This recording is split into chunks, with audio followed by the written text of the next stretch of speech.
Como si se tratase de una maldición, la historia de Gilla Murano, la envenenadora de Montserrat, vuelve a estar en el foco mediático. Su historia será llevada nuevamente a la pantalla. Se prepara una serie llamada Gilla, y con ella, la polémica. ¿Cuenta con el aval de sus herederos? ¿Qué se contará de una de las asesinas más implacables de nuestro país? Almuerzan hoy la señora Gilla Murano. Estuvo presa, acusada de envenenar a sus amigas. ¿Qué me trajo? ¿Masas me trajo? Te traje masas con una condición que las comas de la... ¿Esto fue idea suya o de la producción? Cuénteme.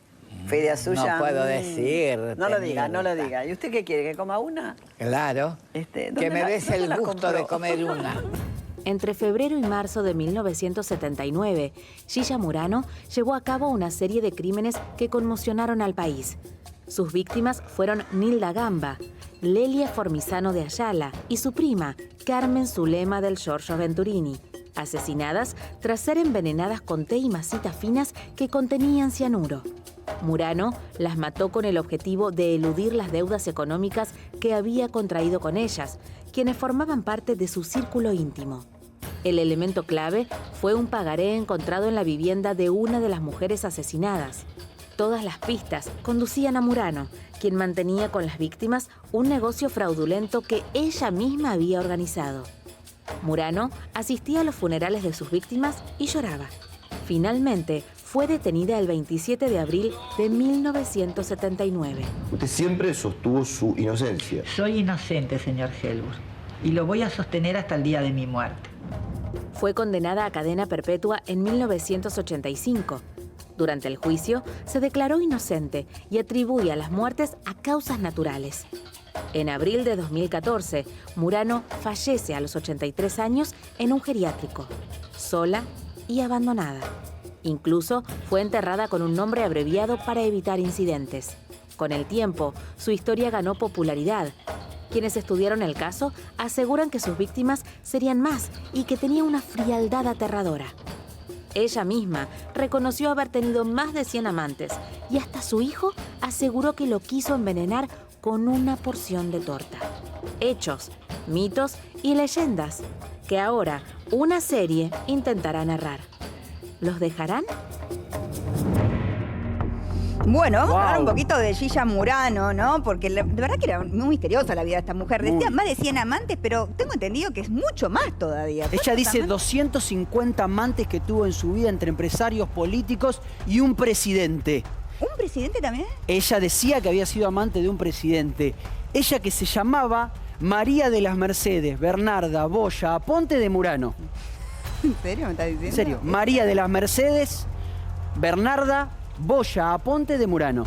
¿Qué nombre? Un nombre cinematográfico tenía. Nombre cinematográfico. 250 amantes. Bueno, Julio, dice ella. 1000 mujeres a los 33 años. Bueno, está bien. Dice ella que tuvo esos amantes. Que nació ¿Alguno de esos amantes perdió la vida? Bueno, no está comprobado, por lo menos. Pero muchos de esos le aportaron no solamente se cree que asesinó a esas amigas que se cree que mató a muchos más. Sino mucha gente más, ¿no? A muchos Inclusive más. A un marido, ¿o no? Sí, por supuesto. Sí. Ahora vamos a ir a ese punto porque ella nace en mayo de 1930 en Corrientes, viene a vivir acá a un departamento de la calle México 1177, por eso a ella después se la conoce como la envenenadora de Montserrat, claro. Exactamente. Se casa con su marido, Antonio Murano, por eso ella después empieza a llamarse, o le queda en realidad, el apellido de Murano, y empieza, ella básicamente... Le daba vergüenza su apellido. Claro, le daba vergüenza porque... Tenía orígenes muy humildes. Ella siempre quería ser más de lo que era. Sí. Claro. Y ella, básicamente, Gilla Murano, era una usurera. De hecho, había generado un esquema Ponzi. Ella prestaba dinero. Ella en realidad no prestaba, le prestaban dinero a ella. Sí. El típico esquema Ponzi. Le pedía a amigos y a conocidos que le den dinero, ella le iba pidiendo a otras personas e iba devolviendo ese dinero con grandes rentabilidades. Hasta que en un momento, esto fue en la década, o en el año 1978, a finales del 78, la época de la plata dulce. Claro. Verano de 1979... la situación se empezaba a complicar. Lo que pasa siempre en los esquemas Ponzi, no podía devolver esa plata. Y muchas de las que habían puesto plata eran sus amigas. Claro. Que empezaron a reclamarle esa plata. Dato importantísimo, Gilla cada vez que ella recibía plata, le firmaba un pagaré con esa deuda. Y las amigas guardaban ese pagaré. Estamos hablando de amigas íntimas, no de conocidas. Y su prima O sea, hermana también. Y su prima hermana, que fue la última, que ahí descubren por la hija de esta mujer. Ah, ¿la que hermana Gilla, también la mató? La prima hermana. Ah, la prima. La última asesinada es la prima hermana de Gilla. Y ahí se descubre todo porque la hija de esta mujer sabía que Gilla le había prestado, que esta mujer le Lo había prestado sabía por el dinero a Gilla. pagaré, ¿no? ¿Cómo Sí. es? Nilda, 10 de febrero de 1979. Primera víctima, una mujer llamada Nilda Gamba, que le había prestado plata, que vivía en la calle Belgrano, le había prestado plata y Gilla le dice, voy a ir a tu casa a tener una reunión, se juntan en la casa de Nilda y Gilla cae con su clásico repertorio, con sus clásicos elementos, las masitas y el té digestivo. Se junta con ella, las masitas y el té digestivo, toman la merienda, ella se va de la casa y al poquito tiempo, ese mismo día, esta mujer empieza a sentirse mal. De hecho, Claro, una no es que de murieron las... todas de golpe. No. Es un corto lapso de tiempo, pero no todas juntas. Claro, porque en un momento se pensó que había sido un té que organizó y las mató a todas juntas, pero no, fue a una. De hecho, la primera que llega después a la casa es la propia Gilla, que inclusive se sube a la ambulancia donde iba esta mujer, Nilda Gamba. Llegan hasta el hospital, finalmente se termina muriendo. Gilla Murano le da plata a un médico para que cambie el certificado de defunción, que ponga que es una muerte natural o un infarto, y de esa manera ella se evita la posibilidad de que se haga una autopsia. Nilda Gamba fue enterrada al día siguiente, el 11 de febrero, sin ningún tipo de autopsia. Esa fue la primer víctima. Ahora, te hago una pregunta. Si una persona llega descompuesta, ¿no? Porque tiene un presunto infarto, tampoco le hacen una autopsia. O sea, le tendrían que haber hecho una autopsia. Tendrían que haber dudado. Si dudaban de la razón de la qué. muerte. Pero ella mataba con cianuro y el efecto era un infarto. Sí. O sea que nadie podía sospechar. Tampoco el cianuro es algo que se consigue tan fácilmente. Bueno, No, de hecho siempre sospecharon que había un médico. Con espuma en la boca. Pero es que no. No, Tenían esos síntomas. Hay un detalle Pero no, menor pero digo, que lo que cuenta Martín. El cianuro produce en la gente, cualquier médico se da cuenta. Sí. Pero yo tengo entendido que no había señales. Por eso yo te decía lo de que ella pagaba los certificados de defunción para que pase. Claro. Eran cantidades bajas de cianuro, pero que igual la llevaban a la muerte. Pero cualquiera es que el cianuro, puede ser. El cianuro tiene una particularidad que tiene un sabor bastante amargo. Sí, algunos que saben es como si fuese una almendra amarga. Por eso ella tenía que utilizar, en este caso, las masitas dulces, el azúcar, para... no, yo te preguntaba porque había leído ese que a una de las amigas o a la prima hermana, no sé a cuál, la tratan de revivir con respiración boca a boca. Y ese fue un argumento que ella utilizó en el juicio. Si hubiera muerto por cianuro, el que le hizo boca a boca, respiración boca a boca, hubiera era también... una mentirosa total, Era mentía una todo el mitómana, tiempo. De hecho, el 19 de febrero, 9 días después de lo de Nilda Gamba, ella se junta con una mujer llamada Lelia Formellano de Ayala, que era amiga de su madre, y había viajado desde Mar del Plata justamente para reclamarle ese dinero. Y se alojaba en un departamento de la calle Irigoyen. Se junta, también de la calle Belgrano. Se junta en el departamento, llega Gilla con las masitas y el té digestivo, pasan la tarde. Y esa misma noche Gilla había organizado para que todas las amigas juntas vayan al teatro. Y el plan de esa noche era pasar a buscar a Lelia por su casa. Gilla ya sabía probablemente que estaba muerta. Llegan a buscarla, no atendía, suben, les abren el departamento y la encuentran a Lelia muerta. Y nuevamente Gilla paga para que ese certificado diga que se murió de un infarto y se evita... A los 3 días la encuentran a necropsia. ella, a los 3 días, porque no atendía. Y hay un detalle no menor que acá empiezan a esa es la dudar. tercera. Empiezan Esa es la a dudar prima por el hermana. encargado. No, pero eso pues Te eso es la estás prima hermana. adelantando, estás en el capítulo 5. Es la del teatro. Es la del teatro. No, Formellano es la del teatro. Lo que vos decís, que ahora lo voy a contar, que es lo del portero, que la deja entrar a Gilla, es la de la prima hermana. Prima hermana que se llamaba Mema Venturini. Sí. Esa es la prima hermana de Gilla. Que Gilla, claro, le empezó a deber a todo el mundo, inclusive también a su familia. La va a ver a Mema Venturini el 24 de marzo de 1979, llega igualmente con las masas finas y llega también con el té digestivo, se lo toma. Venturini empieza a caer por las escaleras, ahí es cuando la encuentran, Gilla llega, habla con el portero o con el encargado, le pide entrar al departamento y ahí Gilla se lleva un frasquito que había dejado en la casa. Probablemente había una evidencia. Un frasquito exactamente donde contenía cianuro. Lo que encuentra después la hija de Mema Venturini es el pagaré, y es con ese pagaré que ella se la denuncia y le empiezan a investigar hasta que da la empieza a cerrar conciencia que todo. todas debían plata. En menos de un mes había 3 amigas a las que le debía plata, las 3 las había ido a visitar con masitas y té y las 3 se mueren. Vamos a hablar un poquito de la serie que va a reflejar supuestamente todo esto, ¿no? Una serie que no sabemos si va a poder salir al aire porque el hijo la está denunciando, como que dice que no tienen los derechos, que los derechos los tiene él. Tiene un contrato el hijo, un contrato aparentemente con otra productora en donde dice yo ya estaba haciendo esa serie. ¿Quién haría en la serie de Gilla Murano? En la película a la que se convocó, la película es la del hijo, la de Martín, que está basada en su libro. Es Florencia Peña la convocada. ¿Para hacer de Gilla? Florencia Peña la convocada en la película que y en la serie haría no, Martín. en la serie... En la serie es diferente, Mariana, porque, a ver, la serie son 6 capítulos. Sí. Está basada en la novela de Rodolfo Palacios. Sí. 7 capítulos son. A mí me dijeron 6, pero bueno, pueden ser cargando. Pueden agregar uno más. Luciana lo enganchó. Pero bueno, podría ser el séptimo, podría ser la explicación, el backstage de todo lo que van a hacer. A ver, empiezan a grabar ahora a mediados de mayo. Sí. Hay 2 Gillas. Sí. Que es la Gilla joven. Y la Gilla más grande. Sí. La Gilla más grande va a ser una primera actriz, excelente actriz, que es Cristina Vanegas. Lindo para ser de Gilla, Cristina Vanegas. Y después... Buen personaje, porque aparte Gilla era una mentirosa constitucionaria que además siempre tenía como un misterio. Ella decía que tenía la verdad y que le iba a dar a cambio de dinero. Claro, que nunca la dio. Claro. Ahora tiene el hijo. ¿Y quién hace de Gilla joven? Bueno, están buscando a Gilla joven porque había una actriz que se bajó y ahora están buscando una primera actriz. El tema es que también va a estar el personaje del biógrafo de Rodolfo Palacios en esta serie. La serie se va a llamar Gilla, pero no tiene nada que ver con el libro de Martín Murano. Claro. Es un nombre, a ver, ¿cómo se hizo el musical? Porque Ricky Pascu Bueno, pero para, la historia es una. El musical. La historia es una, o sea, van a contar lo mismo que podría contar el libro. Sí, pero ojo, porque yo leí el libro. Sí. ¿El de Martín? Claro, el de Martín Murano. Él habla de la relación con su madre. Claro.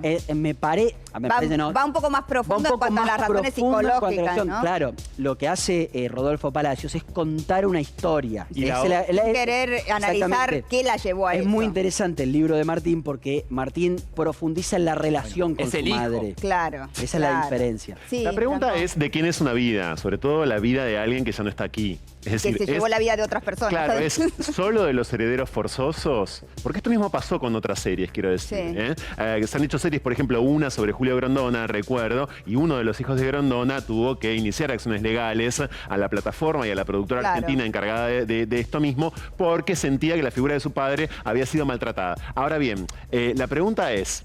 ¿Los hijos, por ser herederos forzosos, tienen potestad, son titulares per se de las vidas de, por ejemplo, sus padres? No, la respuesta es no. No, claro. Solamente lo que sí, incluso los derechos de imagen, porque ahí se discute la marca y los derechos de imagen. Claro. Los derechos de imagen solamente son para los herederos para poder proteger el honor de las personas. Vamos a decir, alguien viene, como recién Sáfora, y dice esta mujer era una envenenadora.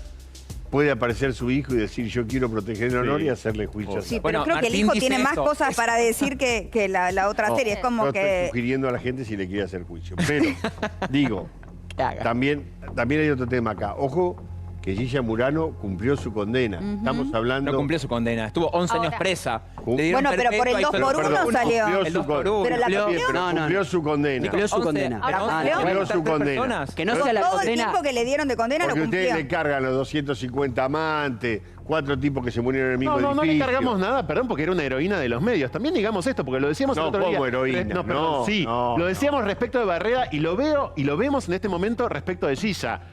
A ver, se hacían parodias.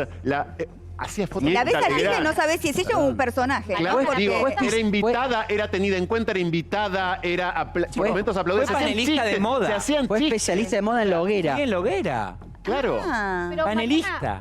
Me parece que genera tanta fascinación este personaje, ¿no? Porque por algo estamos hablando de esto 50 años más tarde, por algo se está llevando adelante. Y siempre con un dejo de humor, ¿no? Porque hubo víctimas, hubo gente muerta, claro. Ella no quería ser pobre. Ella, le decían así, Murano, porque ella toma el apellido para ser una mujer de nivel. Ella decía que sus amantes paseaban por Montserrat con tapados de piel, joyas, y decía que sus amantes se los habían regalado.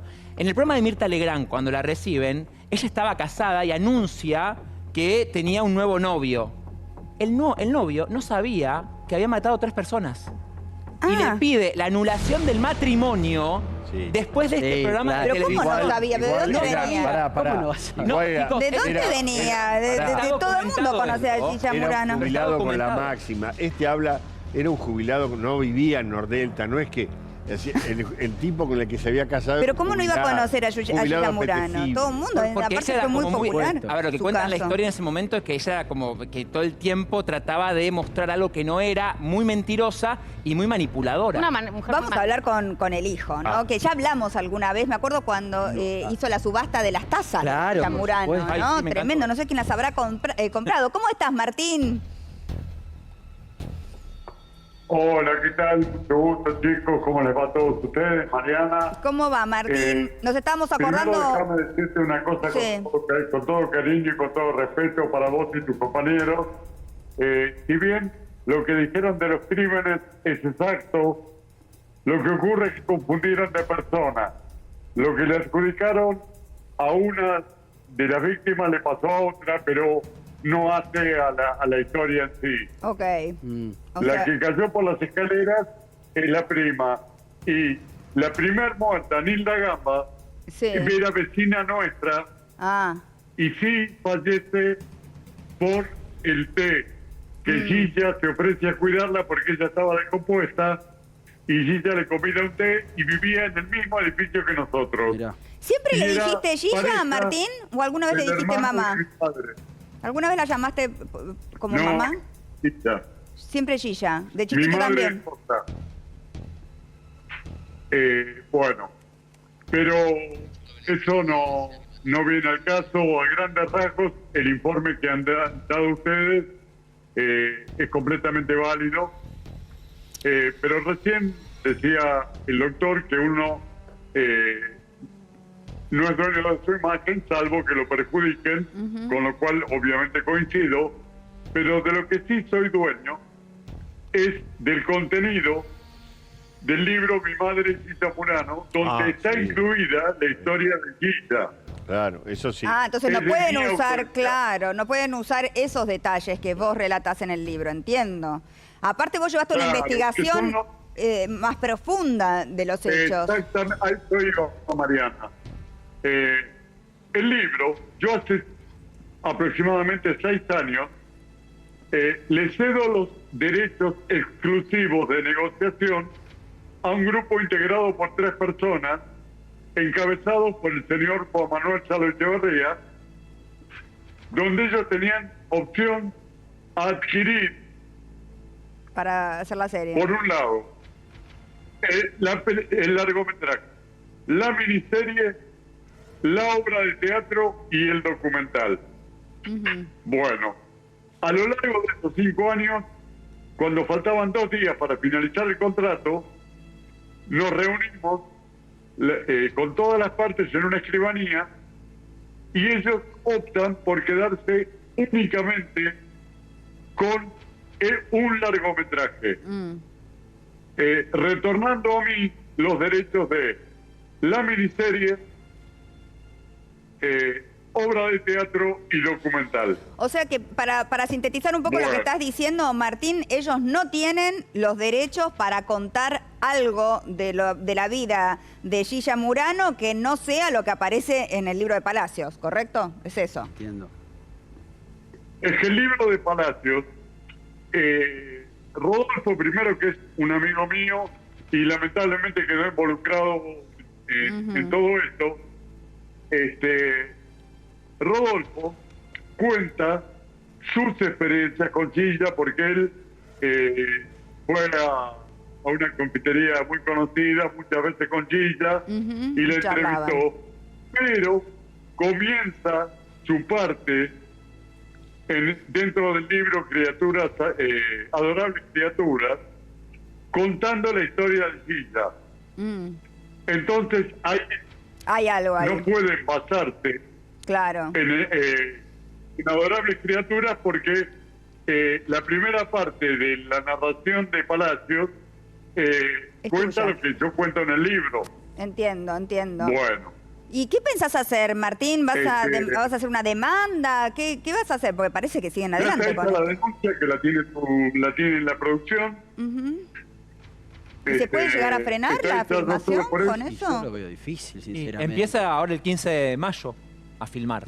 Está ahí sobre... No, perdóname, está hecha la denuncia policial porque también hubo amenazas hacia mi persona. No, ¿cómo amenaza? ¿Con qué te amenazaron? La gente que lo va a hacer es muy seria. Perdón, no quiero dudar de tu palabra, pero amenazas de qué tipo. Porque la gente que podía negociar. Estaba todo claro, cuando salimos de la escribanía nos despedimos todos con un abrazo, estaba todo bárbaro. Cuando yo comienzo a negociar o averiguar para negociar la miniserie, me llaman quién se había quedado con los derechos cinematográficos para decirme que él tenía una propuesta para la miniserie. Le digo, bueno, bárbaro, te agradezco, comunícame con la productora. No, el productor soy yo. Escúchame, no te entiendo. Bueno, era una mentira, era para una plataforma. Claro. ¿Qué es lo que se está haciendo ahora? ¿Sí, Franco? No, quería preguntarte, Martín, en su momento, cuando en el año 2006... Mira, hasta donde yo sé, una pregunta. el problema es que todos niegan participación. Lo que sí quiero aclarar, y esto por favor permitímelo decir, me llamó el letrado de una primerísima actriz que me habían dicho en la productora que la habían convocado para hacer el personaje de Gilla cuando era joven. ¿Soledad? Bueno, no es así. Soledad Villamil era, ¿no? No está Soledad, pero no está en el proyecto. Pero no es esa la que habían convocado, a Soledad Villamil la habían convocado, sí. Exactamente, no es así. Así que yo le envié a través de su letrado y a ella directamente a su WhatsApp pidiéndole disculpas. Lo que me contaron, igual Martín, te cuento que ya está tan avanzado todo que hay otra primera actriz que están cerrando, no me quise decir el nombre porque están cerrando la hora para encabezar y para ser parte de la serie. Digo, hay 2 sillas y ya está todo armado para hacerla. ¿Y no puede arreglar algo para recibir algún tipo de, no sé? Sí, claro. Y claro, mejor que arregles. Martín, arreglá esta altura. Lo que él dice que usaron un ardid, un engaño... Es lo mismo que yo ya tenga preparado el 08 para vender tu auto. Claro, porque vos ya tenés todo armado. Y ya lo haya lavado y lo tenga en la puerta. El auto es tuyo, no es mío. Ahora, Sí, Martín, es lo que habla de un ardido engaño para obtener una ventaja patrimonial. Claramente podría configurar un delito. Hay algo muy lindo en la serie que ponen basada en hechos reales que nada tiene que ver. Digo, a ver, las plataformas son muy inteligentes con contratos con mucho detalle para que no sucedan estas cosas. Bueno. Y si no, Martín, lo que pasó con Maradona, que se vinieron los juicios y la plataforma tenía un dinero particular para pagar esos juicios. Sí, que también lo hacen, ¿no? Que mucha gente lo hace, Martín. Lo hace mucha gente. También hubo alguna desaveniencia respecto de la serie de Cris Miró y del documental de Cris Miró a propósito de... Pero te hago una pregunta, Martín, te hago una pregunta importante. En 2006, cuando Mujeres Asesinas, el producto de Canal 13, reprodujo la historia de Gilla, de tu madre, con protagónico inolvidable, protagónico de Nacha Guevara. ¿Cómo te cayó a vos ese producto? Hace 19 años de esto. Sí. Ahí Gilla estaba viva y yo, ya lo dije en otras oportunidades, yo no cobro por ser el hijo de Gilla Murano ni vivo de eso. Yo cobro por mi trabajo al igual que ustedes. Sí. Mi trabajo fue escribir el libro y obviamente tengo los derechos de este libro. Pero como negoció directamente Gilla su vida, y es totalmente inexacto lo que se muestra en Mujeres Asesinas, yo en ningún momento me metí ni quise... ¿Es inexacto? Pero no es, estamos viendo imágenes, justamente, que estoy viendo cómo le metía... Con la jeringa. Tremendo. ¿Es así? ¿Lo hacía con la jeringa? Estamos viendo las escenas, ¿o eso también es inexacto, Martín? El veneno. Mira, eso, lo de Mujeres Asesinas, no solamente se dio acá, sino está la versión mexicana. No, Martín es de Argentina. Pero en los hechos. Pero lo que yo voy es que se hizo otra versión, pero parte de la historia que es pública, la historia que es pública está en mi libro. Claro, está bien. Entonces, ¿dónde está el límite? Por ejemplo, el caso de Nair Galarza lo conocemos todos. Sí. Y sin embargo, para hacer el largometraje tuvieron que pagarle, no sé si al padre o a Nair Galarza misma. Y ella lo único que hizo fue nada. Bueno, pudo intervenir un poco en el guión, ¿no? Porque la favorece bastante la película. Bastante. Así que algo pudo intervenir ahí. Acá yo tengo 2 libros escritos del mismo tema. Uno todavía no se publicó, con toda la investigación, que cambia por completo la historia. Porque fueron cosas que yo averigué posteriormente, como por ejemplo, quién le proveyó el cianuro. Eso lo sabes vos, no lo saben en la otra. Claro. ¿Y quién se lo daba, el cianuro? Exactamente. No te lo voy a decir. Bueno, pero si está en el libro. Del guión. Pero si está en el libro, me lo compro el libro y lo leo. Claro. Eso está todo en tu libro. Si pudieran hacer la miniserie, cosa que no pueden hacer. Sí. Y no lo digo yo, no lo dice mi abogada. Sí. Tendrían la historia la real. Contaron ustedes. Muy bien. Bueno, no Martín, deseo que puedas... Ni el porqué de tantos amantes, ni cómo fue su vida en la cárcel y lo que ella contó adentro de la cárcel. Todo eso es tu versión y está metido por vos, claro. Enriquecería mucho la historia. Ojalá se puedan poner de acuerdo, Martín. Deseo de verdad que puedas ponerte de acuerdo con la otra parte y poder hacer también tu miniserie. Se trató de un intento de estafa, inclusive he hecho una denuncia policial que tiene tu producción. Sí, ya veremos cómo continúa todo. Te agradezco tu testimonio, Martín. Te mando un abrazo grande. Muchas gracias. Ay, se cortó. Bueno, chau Martín. Se nos cortó con Martín. Martín Murano, el hijo de Gilla Murano, ¿no? Tremendo. Para él también es una mochila todo esto, obviamente. Sí, él dice, no trabajo de ser el hijo de Gilla Murano, pero es algo que es un estigma también. Lo intentó matar a él. Lo intentó matar a él cuando no llegamos a hablar de eso, cuando tenía 10 años, una torta. Se la estaba por comer, se la sacó rápido, se arrepintió último momento. Porque si no, y sí, fue así, de verdad, lo contó él mismo la última vez que lo entrevistamos.